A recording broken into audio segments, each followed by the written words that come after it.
Hello everyone, welcome back to fractal frontier maths. तो आज के क्वेश्चन ऑफ द डे को सॉल्व करते हैं हम। तो क्वेश्चन आपका क्या है, find the domain of the function, यानी कि इस फंक्शन का हमें प्रांत ज्ञात करना है कि यानी कि ये फंक्शन जो है x की किस किस वैल्यू के लिए जो है वो डिफाइन हो सकता है। तो फंक्शन आपका ये दे रखा है, रूट के अंदर log 10 5x minus x to the power 4/4 plus 1 upon square root greatest integer x minus 1। तो ग्रेटेस्ट इंटीजर का क्या मतलब होता है कि इस प्रकार से कोई भी वैल्यू होती है वो या तो x होगी या यानी कि अगर ये इंटीजर है तो इंटीजर यानी कि x आ जाएगा, लेकिन अगर इंटीजर नहीं है तो इससे छोटा जो इंटीजर वैल्यू होगा, जैसे 1.5 से छोटा इंटीजर 1 है, 2.5 से 2 है, 3.333 इससे छोटा इंटीजर क्या है 3। इस प्रकार से ये ग्रेटेस्ट इंटीजर फंक्शन डिफाइन होता है। तो हमें इसका डोमेन फाइंड आउट करना है। तो देखते हैं इस क्वेश्चन को कि कैसे हम अप्रोच करेंगे। तो हाउ टू अप्रोच। तो इससे पहले हम कुछ फैक्ट्स देख लेते हैं कि कभी भी डोमेन ज्ञात करना हो, इसका मतलब क्या होता है कि हमें फंक्शन वो देखना है कहाँ कहाँ डिफाइन हो सकता है। तो जो रूट फंक्शन होता है, तो जो रूट एक्स होता है, root of x is defined for x greater than equal to 0, यानी कि x की वैल्यू पॉजिटिव होनी चाहिए रूट के अंदर। अगर रूट के अंदर x की वैल्यू नेगेटिव हो गई, इसका मतलब क्या हो गया कि वो फंक्शन आपका इमेजिनरी हो जाएगा, यानी कि कॉम्प्लेक्स नंबर हमें मिलेंगे। इसके साथ साथ log x जो है is defined for x positive. ठीक है, log के अंदर जो आर्ग्यूमेंट आते हैं वो आपके पॉजिटिव होने चाहिए।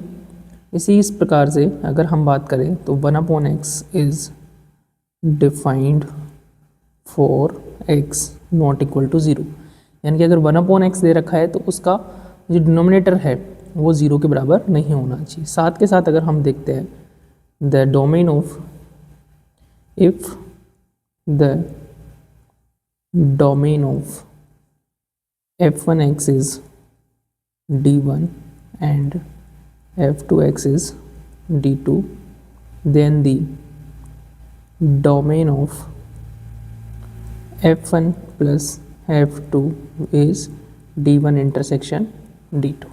ठीक है, इन सभी फैक्ट्स का हम यूज़ करेंगे फंक्शन का डोमेन डिफाइन करने के लिए। तो सबसे पहले हम बात करते हैं फॉर फंक्शन f1 मान लेते हैं पहले पार्ट को, जो कि है रूट log 10, और log 10 में क्या है 5x minus x square divided by 4, 5x minus x square divided by 4 ये हमें दे रखा है। इस फंक्शन के लिए हम बात करते हैं तो इस फंक्शन के लिए आपका ये क्या होना चाहिए, पहले तो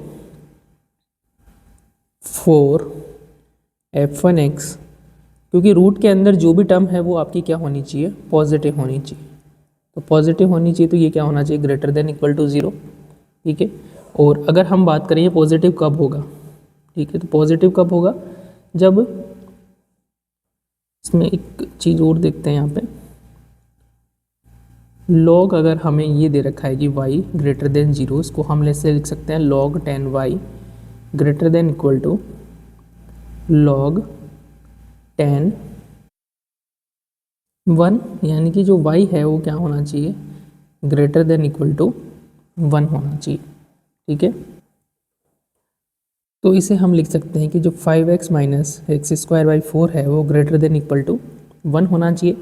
इसको सॉल्व करते हैं तो 5x minus x square is greater than equal to 4। ठीक है, अब इस इक्वेशन को हम ऐसे लिख सकते हैं 5x minus x square minus 4 greater than equal to 0, दोनों पक्षों को माइनस से मल्टीप्लाई करेंगे तो x square minus 5x plus 4 is less than equal to 0। इसको फैक्टराइज करेंगे तो x minus 1 x minus 4 is negative. ठीक है, अब अगर आपका इस टाइप से आता है तो हम क्या करते हैं कि ये नेगेटिव कब होगा, जब दोनों में से एक पॉजिटिव हो और एक नेगेटिव हो। इससे हमें मिलता है कि जो x बिलोंग करेगा 1 से लेके 4 के अंदर। कैसे कि अगर हम इसको ड्रॉ करें रियल लाइन पर तो ये आपका 1 हो जाएगा, ये आपका 4 हो जाएगा। अगर आपकी x की वैल्यू 1 से कम होती है तब ये भी दोनों पार्ट क्या हो जाएंगे, नेगेटिव, तो फंक्शन क्या हो जाएगा, पॉजिटिव। और अगर 4 से ग्रेटर देन होगा तो भी हमारा क्या हो जाएगा, पॉजिटिव। तो नेगेटिव कब रहेगा, जब 1 से लेके 4 के बीच में रहेगा। ठीक है, इसको हम हटा देते हैं। तो अतः therefore the domain for the function f1x is 1 to 4, that is, इसको d1 मान लेते हैं, d1 is equal to 1 to 4। अब हम बात करते हैं फंक्शन नंबर 2 की। Now for the function f2x हम क्या मानते हैं, फंक्शन जो दूसरा फंक्शन हमें दे रखा है 1 upon root greatest integer minus 1, तो 1 upon square root greatest integer minus 1।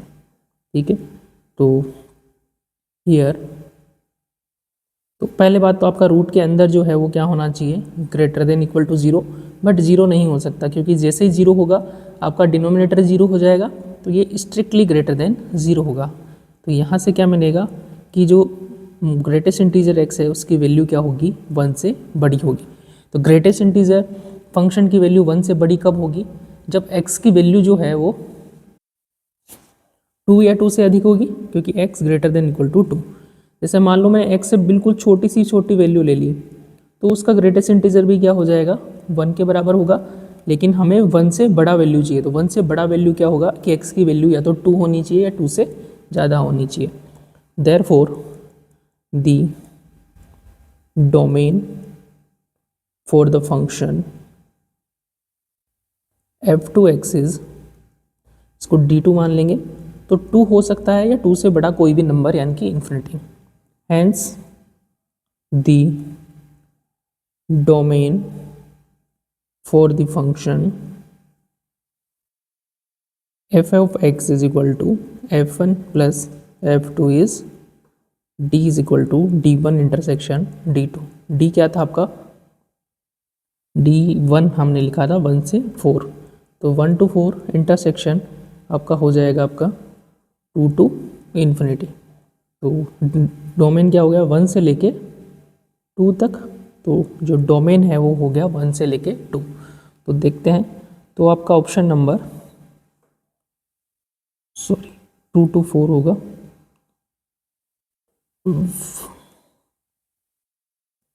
ठीक है, तो ये 1 से 4 है, जैसे ये 1 से लेके 4 तक आपका डोमेन हो रहा है यहाँ तक पूरा।